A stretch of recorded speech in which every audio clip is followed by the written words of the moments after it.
कोपरगाव सहकाराचं माहेरघर असलेल्या या तालुक्यात संस्थात्मक राजकारण, नातागोत्याचं राजकारण आणि कोल्हे विरुद्ध काळे हा राजकीय संघर्ष महाराष्ट्रात प्रसिद्ध आहे।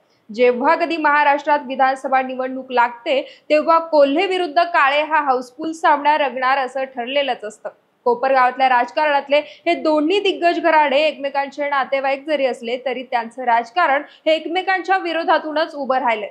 आता यंदाच्या निवडणुकीत दोन्ही घराणे हे महायुतीत असल्यामुळे आणि त्यात देखील विद्यमान आमदार असलेल्या आशुतोष काळेंची उमेदवारी अजित पवारांनी घोषित केल्यानं कोल्हे कुटुंब शरद पवारांच्या राष्ट्रवादीत जाणार अशी कुजबूज कोपरगावात सुरू झाली आहे। मात्र खरंच कोल्हे कुटुंब शरद पवारांच्या राष्ट्रवादीत जाणार का?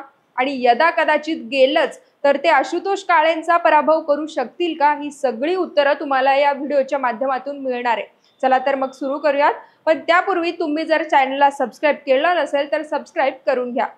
कोपरगाव, राहाता, शिर्डी आणि श्रीरामपूर या भागात विखे पाटलांचं कायमच वर्चस्व राहिलंय। त्यांच्या वर्चस्वाला आळा घालण्यासाठी त्यावेळच्या काही बड्या नेत्यांनी या भागातल्या विखे विरोधकांना बळ देण्यास सुरुवात केली आहे। यातूनच शंकरराव कोल्हेंच्या राजकारणाला उभारी मिळाली।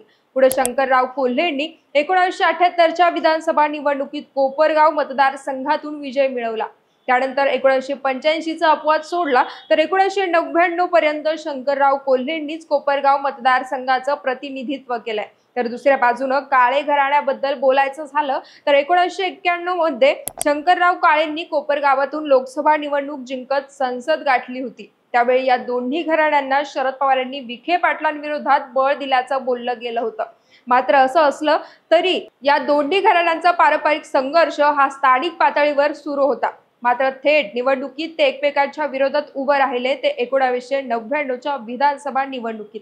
त्यावेळी शंकरराव कोल्हेंनी शरद पवारांची साथ देत राष्ट्रवादी काँग्रेसमध्ये प्रवेश केला होता आणि विधानसभा निवडणुकीत शरद पवारांनी त्यांना मैदानात देखील उतरवलं होतं। तर काँग्रेसकडून शंकरराव काळेंचे पुत्र अशोकराव काळे हे निवडणुकीच्या मैदानात होते। त्या निवडणुकीत शंकरराव कोल्हेंनी 4279 मतं घेऊन विजय मिळवला आणि पहिल्यांदा झालेल्या कोल्हे विरुद्ध काळे अशा थेट संघर्षात काळे घराण्याचा झेंडा फडकवला। पुढे 2004च्या विधानसभा निवडणुकीत राष्ट्रवादी आणि काँग्रेस दोघांची आघाडी झाली आणि विद्यमान आमदार असल्यामुळे ही जागा राष्ट्रवादीच्या कोल्हेंना मिळणार हे निश्चित झालं। त्यामुळे काळे घराण्यांनी शिवसेनेची साथ घेतली आणि अशोकराव काळे हे शिवसेनेच्या माध्यमातून निवडणुकीच्या मैदानात उतरले। तर शंकरराव कोल्हेंनी आपल्या जागेवर आपले पुत्र विपिन कोल्हेंना राष्ट्रवादीकडून निवडणुकीच्या मैदानात उतरवलं। मात्र त्यावेळी काळे घराण्यानं बाजी मारली आणि अशोकराव काळे हे 16,000पेक्षा जास्त मतांनी विपिन कोल्हेंना पराभूत करण्यात यशस्वी ठरले। त्यानंतर 2009च्या विधानसभा निवडणुकीत पुन्हा शिवसेनेकडून अशोकराव काळे उभा राहिले तर राष्ट्रवादीकडून विपिन कोल्हेंना पुन्हा तिकीट देण्यात आलं आणि यावेळी देखील काळेंनी बाजी मारत विपिन कोल्हेंना आसमान दाखवलं आणि 6,000च्या मताधिक्यानं दुसऱ्यांदा विधिमंडळ गाठलं।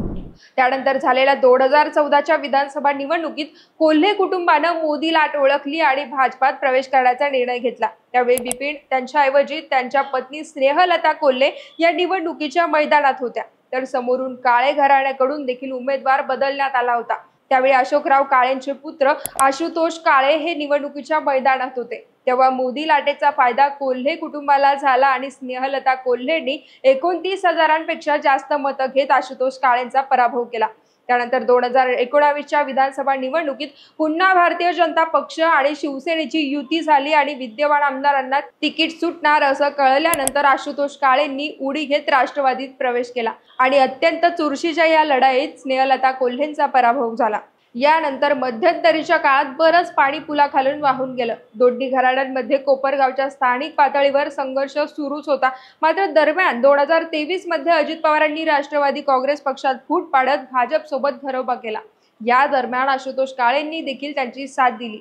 आता काळे आणि कोल्हे दोन्ही महायुतीचा भाग झालेत आणि पुन्हा विद्यमान आमदारांना तिकीट सुटणार हा फॉर्म्युला महायुतीत जाहीर झाल्यानं कोल्हे घराण्याची आता पंचायत झाली। त्यामुळेच कोल्हे आता शरद पवारांच्या राष्ट्रवादीत प्रवेश करणार असं एकंदरीत वातावरण निर्माण झालंय। शिवाय काही दिवसांपूर्वीच पुण्यात वसंतदादा शुगर इन्स्टिट्यूट मॅनेजिंग काउन्सिलिंगच्या मीटिंग नंतर शरद पवार आणि स्नेहलता कोल्हेंचे पुत्र विवेक कोल्हेंनी एकाच गाडीतून प्रवास केल्यानं तर आणखीनच चर्चांना उधाण आलंय। मात्र यावर प्रतिक्रिया देताना विवेक कोल्हेंनी काहीसा सावध पवित्रा घेतलाय।